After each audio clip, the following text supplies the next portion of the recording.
Hello, happy March, everybody. Hi, Jeremy, welcome in. Hi, good to see you. Gosh. Okay, there's a lot going on, right? Yes. We're going to talk about Chinese astrology and Western astrology. Let me kick Yes, it off with some Chinese if you don't mind, because I know you have a love it. lot to share. I love it. So we're in a rabbit month, March 6th. That's when the rabbit month begins. Now keep in mind, we're in a rabbit year. So this is a double rabbit period. That's a Yeah. lot of energy. It's very Hmm. quick energy, it's sporadic, it's a peach blossom energy, which is all about love and getting busy, getting it on. As we know, Yep, rabbits make lots of babies. they Um, do. it can be an overreactive period with the double rabbit because rabbits are quick to react. They need to, Yeah, right, to get out of yeah, harm's way or to, protect.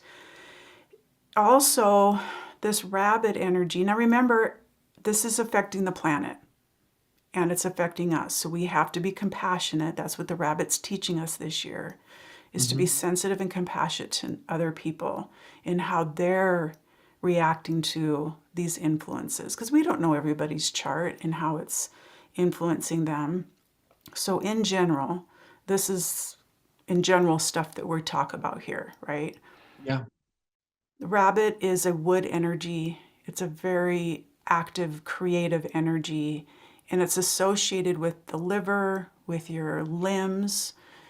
So we want to be careful, with our physical presence, especially if we're jumping out of harm's way or we're trying to quickly swerve out of harm's way on the freeway or whatever.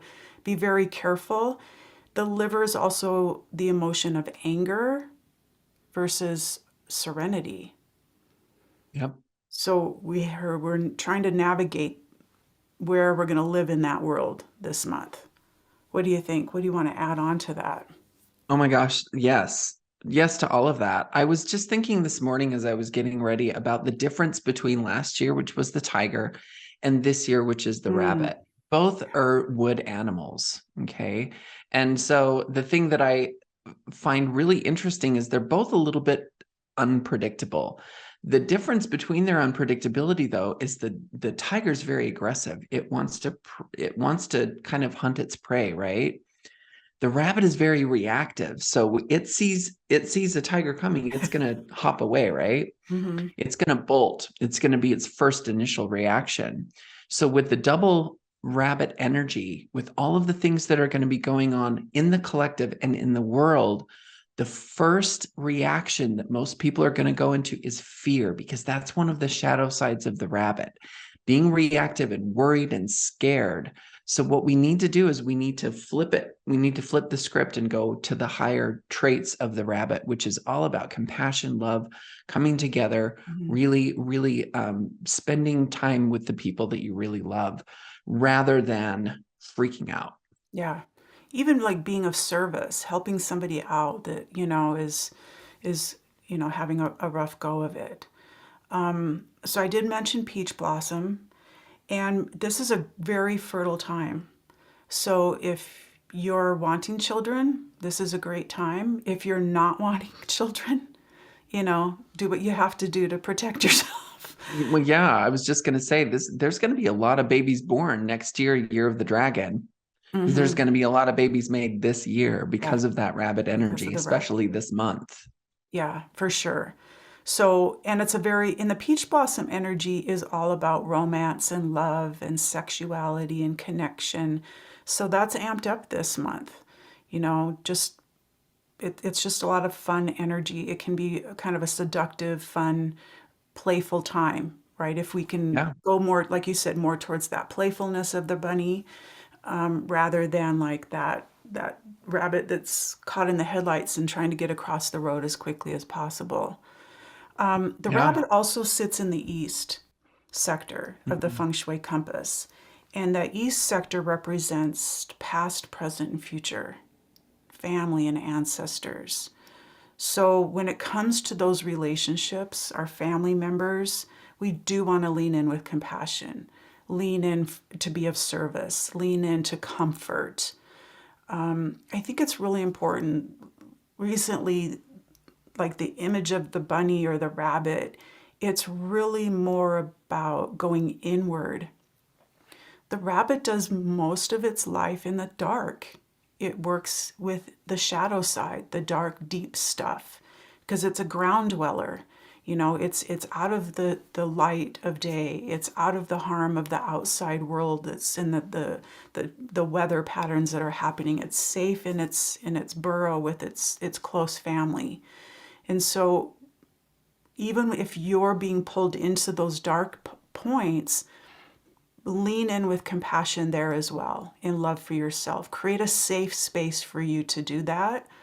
Have Mhm. safe, you know, even if it's just reaching out to a friend to say, hey, I don't need you with me, but I just want to connect with you to know that I'm just struggling. I just need you to know that you know that about me. Because there are all kinds of ways that we can experience those darker moments or those internal selves of integration and understanding in a safe place that we don't need to. It needs, because it's it's so, I'm stumbling because it's a lot of work, but it's not to be projected outward. It's not like going to therapy and talking about it or venting to a coworker or sharing with a friend. It's internal work. And I think Yeah. it's so important. And even though for some of us it might feel like, oh God, I don't want to do that, you're being supported in it. That's Yeah. the energy that's present. That's what I love about it. And we don't have to do this alone. We have each other Hmm. and we're all going through it. Yeah. And that's what's going to be happening this month. So we need to be here for each other. We need to be willing to go to those dark places within our own selves and kind of be a mirror for each other to kind Hmm. of explore those things. If we're not willing to explore our own shadow or explore doing that deep work, then we're not really going to be willing to be there for other people. Mm. Isn't that the truth? Because we don't know what to do then, right? Because we feel like we got to save them and pull them out of the darkness. And that's Yeah. not always what's needed. It's to maybe be there longer. Right. Right. And if we know we have support from other people, then we're willing to know that it's going to be okay if we stay there, if we are willing to do the work, but Yeah. we have that support system. One thing I love about the work that we do is that when we do the work ourselves, because we're talking about family and ancestors, past, present, and future, we're not only healing us, we're healing all of those who have come before us and all that will come after. So it's so important because some of our ancestors and some of our future children, they're depending on us to do this work. I think they need us to do this work so that they can get on with their work in Yeah. their own healing. Not that we need to carry it or carry the burden of it or feel like it's our full responsibility to do, but if we don't Yeah. even just address it or even bring it out into the light and honor it, I think it does a disservice to everybody in Yeah. your lineage. So It wow, does. that got really deep. I love that.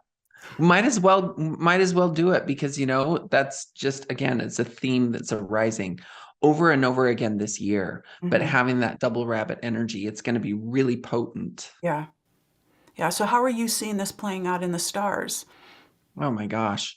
There this this month is one of the most intense months of 2023. Mm, We are starting this year off with a bang, and this month is going to be that explosion, okay? This is why I'm really harping on, staying out of fear, because there are a lot of major changes and changes that astrologers have been watching for hundreds of years. mm. Over the next 2 years, we're experiencing some major shifts in humanity. So again, having that compassion is going to be paramount this year. We have 5 planets changing signs this month, Oh, five wow. of them. So that's unusual? Yep. Well, Okay. it's not unusual for the planets to change signs, but all at once like this, that's a very Okay. that's intense energy. So that instigates a lot of change. We're going to be seeing a lot of change in the world. We're going to be seeing a lot of things happen that is, like I said, that rabbit's a little unpredictable. So we don't really see what's going to be coming next. The first one is Saturn. Saturn is the planet of rules and restrictions. And it, for the last 2.5 years, has been in the sign of Aquarius. And Aquarius is the sign of friends, groups, goals. When Saturn restricts that energy, what have we Oh. been doing for the last 2.5 years? We've had COVID. We've had to mask up. Aquarius is also the sign of freedom. So when we had to mask up, half of the people were willing, half of the people were not. And there was a little bit of conflict, right? So we're going to see this year, we're going to see some of that conflict lift. Aquarius is about networking too. So we're going to start to see people meet again. We're going to see people get together again, reconnect with old friends that they haven't seen for the last 3 years through this COVID energy. That's happening on the 7th of March. The next one is Venus. Venus is the goddess of love. And for the last month, she's been in the sign of Aries, and she feels really cranky there because Aries is about war and forward movement. Venus is about peace and love and sensuality. And she's moving into Taurus on the 17th. And she likes being at home in Taurus. Taurus is one of her home signs to be in. Okay. So as we see that gentle energy start to come through, we're going to start to see a little bit more of a smooth sailing kind of energy. The Need third that. one is the new moon in Aries on the 21st. This is at 0 degrees Aries, which is the very first degree, very, very beginning point, jumping off point. I love that you talked about past, present, and future. We're seeing a lot of endings this year and a lot of new beginnings, and especially this month. So this is going to be a prime time for manifestation, prime time for getting a lot of that yummy, yummy energy of new beginnings to really, really, really, really show through. Wow. Rabbit's about new beginnings. It brings and ushers in springtime. So Yeah. that's good. Oh, I love this. The fourth one is Pluto. This is the big one. Pluto is the planet of death, rebirth, and transformation. And it kind of goes hand in hand with the period numbers that are in Chinese astrology. Pluto, for the last close to 15, 20 years, since 2008, has been transiting or moving through the sign of Capricorn. Capricorn represents government systems, structure, stability. And we've experienced kind of a death and rebirth of that kind of energy. But it's now moving into the sign of Aquarius, which is the sign of freedom. So we're going to see a Oh, huge, wow. huge awakening. A lot of astrologers are saying this really is the stamp of approval of ushering in the age of Aquarius, because Aquarius is kind of a Renaissance kind of sign where it's about freedom. It's about really connecting with other people, having a networking with others. And Aquarius is also the sign that rules astrology. So Western astrology, Chinese astrology is about to explode over the next 20-year period. And then we have Mars, the planet of movement, forward movement, moving into the sign of Cancer. Cancer is the archetype of the mother. But Cancer energy is water energy and Mars is fire energy. So what happens when you get those two elements together? If you're at a campfire and you dump your water into the fire, it kind of sizzles and crackles, right? So there's going to be a little bit of contention this month. And this is why we need to make sure that we're staying in compassion rather than fear and anger. So lots of movement this month. This is a huge, huge energy that's happening. And then right before we got on the call, you were mentioning that you went outside the other night and you saw two planets that were right next to each other. That was the conjunction of Jupiter and Venus. The last 3 days have been, or the last couple of days have been really, really abundant in manifestation. A lot of luck energy over the last week. Oh, wow. So those first four planets you talked about really felt like good movements, like where they're shifting to is really uplifting and supportive, but except for that Mars one. Well, all of them have pluses and minuses. I just focused on the positive because I really want us to stay out of that fear. Okay. Yeah. These are really major shifts and they do have the potential to cause some really crazy things happening. We're going to see possible some world disasters, with the weather systems, government things, there's going to be some pretty big shifts in the world. So again, stay out of fear, go into that compassion, go into your little thicket with your family and kind of cuddle and protect each other. Yeah. Yeah. I love this. I was looking at my own list of like the planets and stuff as you're talking about, like, what I have going on there. So you have just started a series of classes on Western astrology. Yes. Explain that a Yes. little bit. So I'm doing a monthly class on really understanding your own natal chart and the planets that show up in your natal chart and how they show up and in what sign they show up. I think that gives people a really good jumping off point to really start to understand the language of astrology, because it's its own separate language. We've Hmm. got Western astrology here, which is its own language, Chinese astrology and feng shui over here, which is its own language. And my specialty is kind of fusing them together so that people can kind of understand not only their life path, but who they really are inside and why some of the things that come up over and over and over again are just not going to change. We have to accept those things about ourselves Mm. and fully embrace them so that we can really fully embrace our path. So I'm going to put a link on how to find your classes. They're once a month, right? Yep, once a month. And you've The already classes are done, listed. okay, you've done the Venus one, but people can still Mhm. buy that and get in access. People can buy the replay. Okay, perfect.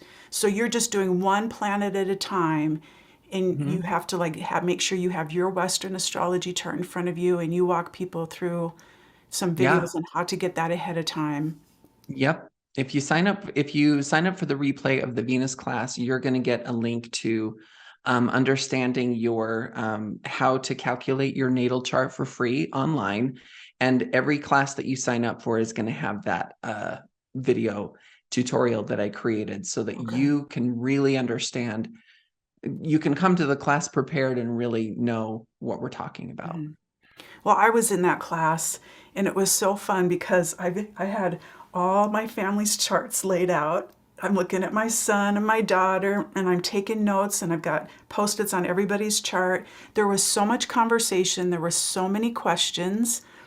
It was such a fun class, and you know this stuff so well. So thank you for finally stepping into your teacher role. We need Yes. you. I'm excited about it. I really enjoy teaching and I love sharing this information because I'm so passionate about it. I'm like you. When I talk about feng shui or Chinese astrology or Western astrology, there's just a fire inside of me that Mhm. cannot be put out. I love it so much and I just want to share it with everybody. Mm. Speaking of fire, the 9 star is in the center this next month. So it's in it. The 9 is about expansion, even destruction and burning through old ways of doing things. In the center of our homes, our spaces represent our health, our well-being. So it can be an overwhelming energy when it comes to our health, but it can also be a transformative energy. So again, lean into compassion, lean into your heart, because it is the heart of the home. Even though it's the root chakra, it's not connected to the heart chakra there, but it's the heart of the home. And so lean into that space, your health, your well-being, and take it easy. Don't overreact on if something comes up.